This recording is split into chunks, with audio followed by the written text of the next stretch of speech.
Hey Yang Gang, and welcome to my Andrew Yang phone banking expectations and tips video. Today I'm going to be outlining what you can expect for when you start phone banking, because it can be quite an intimidating experience for those who haven't done market research or sales or anything like it before.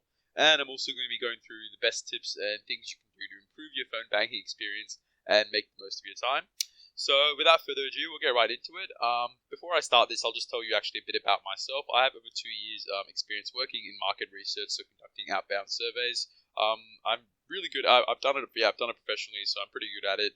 And I've been reading a lot on Slack and Reddit on phone banking tips from other people who've been phone banking for the Andrew Yang campaign. So let's get into it. So just to first set up the expectation, I'm going to bring up this graph right here. So okay, so this is basically what you could expect when you start phone banking. Okay, look, I'm gonna first start off with this blue region right here. So this 75%.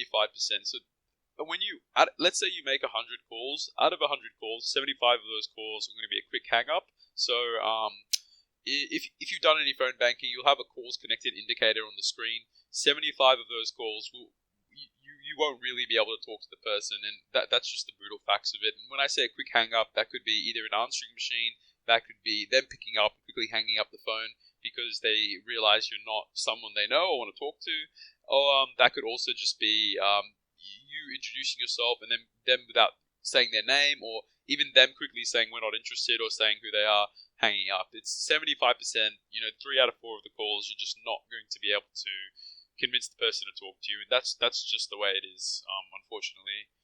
But even though that is the case, I want to say one thing. Just because someone hangs up the phone to you on one day, if you actually doesn't mean that they're not going to be receptive to someone else from the campaign calling them later, and that often does happen. And working in market research, I have experienced that. I would call someone and I would actually remember their name and I would remember the number, and then the next day I'd be calling that person again, and they would end up committing to the survey, committing to the study that I would be proposing to them. So don't be too disheartened by that. That 75% doesn't mean it can't change. Some people will tell you to take them off the list, or some people will have even died, or it's the wrong number. But that's just the way it is. But I want to get to these numbers over here. So you're going to have 5% of people are going to be receptive. So when I say receptive, I mean about 1 in 20 of the people you call that they will probably not hang up on you, even if you talk to them. Even if what you say doesn't interest them, they probably just want someone to talk to. They're probably someone in the older age group, and they just really they won't hang up on you as long as you're not rude to them. They definitely won't hang up on you. So yeah, that's about 1 in 20 people, and then you have your 10% of people, and I'd call this the unreceptive category. So these people, they will hear what you have to say, but they might be unreceptive to it. If you don't keep them interested after you introduce yourself, they might hang up maybe a few seconds after that. These people you have to convince to stay on the line with you, and it's quite possible to convince all these people to stay on the line with you if you do all the right things, which I will get into soon. And then lastly, this last 10% of people. Now these people are a funny bunch because they could quite easily fall into the quick hang up category, but they some of them will talk to you, but I would describe them as hostile because it's weird. They don't really want to talk to you. These people, and they might hear what you have to say, and then they'll stay on the line just to abuse you, or like call you an idiot or something later like that. You do unfortunately get calls like that, and it's important to be aware of that. Look after yourself. If you get anxious, you don't have to put up with abuse. This is not your job. This is something you're doing to make the world a better place. Something you're doing to help the Andrew Yang campaign. Good on you for doing it. But you will get some people who are hostile, or some people who are a bit rude. And even if they're rude, you can convince a hostile person to come over to the responsive side. You can convince maybe about 5% of these people. So now that I've gone over the statistics of the phone banking data, what you can expect, I know it's quite raw, but don't be discouraged. So yeah, I was doing a search here on the Slack phone banking hub, and this is Jacob Small and Candy. I think this is Candy B. She recently had a Reddit post. These guys are key Yang Gangers, part of the Yang Gang campaign, very involved. And what they're talking about here is that the script that they've generated right now, we need to focus on collecting data. If you've looked at the phone banking scripts at all, you'll realize that right now they're focusing on collecting data, and that's very important. So make sure you answer the right questions. Make sure you key in the right responses. If they tell you they're not sure who they're going to vote for, don't just put Joe Biden or Donald Trump. Make sure you put undecided. If they give you a specific name, or they give you, if they're a bit vague with their answers. If they tell you, if they say, I support Donald Trump, but they're not willing to tell you whether that's firmly or somewhat, ask them again if you have the opportunity. Try to get the information that you can, because right now, the Andrew Yang campaign is trying to figure out how they can best use their resources. So it's important that we, as the phone banking foot soldiers, we can figure out and collect the data for Andrew to use, because this is a data-driven campaign. There are very smart people, there are entrepreneurs working on this campaign. We need to help them by being the foot soldiers for the campaign and getting the data for them. But that being said, definitely add your personality, definitely add your knowledge about Andrew Yang to the conversation. Please start phone banking as soon as possible, but having a thorough knowledge of the Andrew Yang campaign will definitely help you in phone banking when you meet, when you encounter people that are hostile, people in this yellow category that are unresponsive, but can be turned and join the Andrew Yang campaign when they see the light. I'll give you an example. So I was talking to a Donald Trump supporter, right? She was a diehard Donald Trump supporter.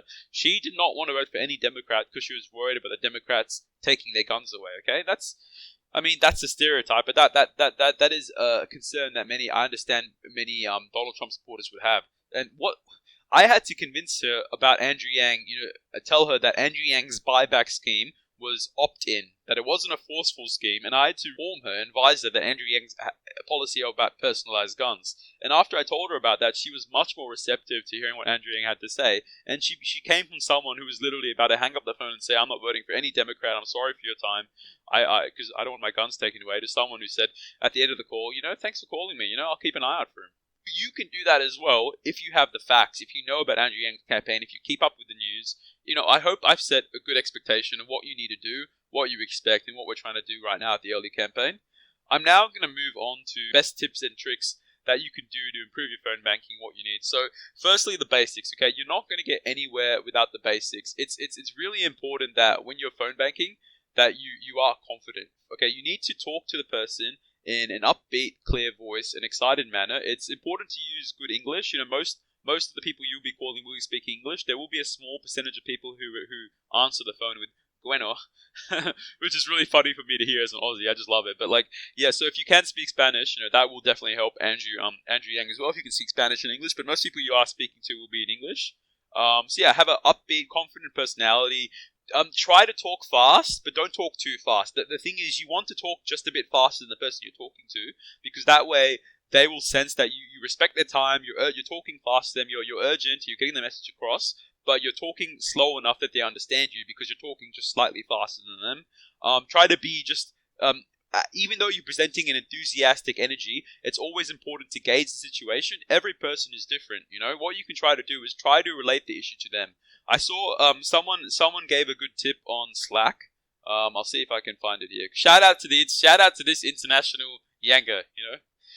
We got Glenn M from Thailand saying that by putting the most important issue questions, so asking the citizen, the person you call first, what is the most important issue to you this election, and then tying that to Yang, because Andrew Yang has a policy for everything, is a really good way, And I do see that as a good opportunity to really get to know the person, and really, if you do that, you're definitely going to pick up a lot of people in the receptive and unreceptive category because you're really personalizing it. But the only problem with that is anyone who's hostile might immediately say, why do you care, or why do I want to give you, why should I talk about that, or the most important issue to me is guns, goodbye. Something like that. So, I definitely encourage you to experiment and tell me what's good, but you need to know the basics. The basics are being confident, being upbeat, talking clearly, matching their energy and tone, maybe just being slightly above it. Those are the basics. Once you have those down, you could, of course, add your own spin, add your own talking. Also, it's important to be professional. We're representing Andrew Yang here. Do not be rude. Even if the people are rude to you, do not be rude, because it just brings a bad image to the campaign. And we're the Andrew Yang campaign is all about love. It's all about embracing the best compassionate parts of humanity. And before I leave you, I'm just going to give you a little bit of phone banking encouragement. Some people might say, why would you phone bank if you're not an American citizen, Well, firstly, if you're an American citizen, you should be phone banking for Yang. That's a given. You have to be pulling your weight. You have to be phone banking for Yang. But if you're an international citizen and you're phone banking for Yang, you're doing that because you believe that there is a better world out there. You believe in Harvey Dent. You believe in Andrew Yang. You believe that Andrew Yang can change this world for better, that his policies are going to make a wave that is going to sweep the globe. And we are making a difference right now. Andrew Yang's campaign is gaining momentum. He's skyrocketing past the 1 to 2%ers in the polls, like Tulsi Gabbard, even though Tulsi is a lovely candidate. He's skyrocketing past her. He's hitting 3% of these polls. Can you imagine how invigorating, how awesome it would be if Yang had 5% support in the fall debates by the time he got there? How cool it would be if he jumped on stage with 5% support. And we can make this happen. We're talking to real people. These polls are only conducted with about 600 people in mind. There's not that many people that they talk to. So if you convince just a few people, they happen to be the right people that do get polled, which is not super likely, but it can happen. If you plant a seed in someone, an idea in someone, an idea is the most infectious contagion that you can put into a society of human beings, especially a society of human beings who've had enough and are hungry for a change. If you can put that seed in one person, that seed can spread, just like it was spread by you. Andrew Yang is doing the work. He's attending interviews every day. He's getting the message out there. But he needs his foot soldiers. He needs his army. He needs his international army to be motivated and to get on the phones and start phone banking. All right? If you don't know how to phone bank, I've made a video on how to do it. There's no more excuses, people. We need to get Andrew Yang in the house. We need to get Andrew Yang to be the president of the United States in 2020, okay? It's the most important thing. The best thing you can do for the campaign is to phone bank. Start calling. Start getting the word out there. Andrew Yang 2020, baby. Let's do it.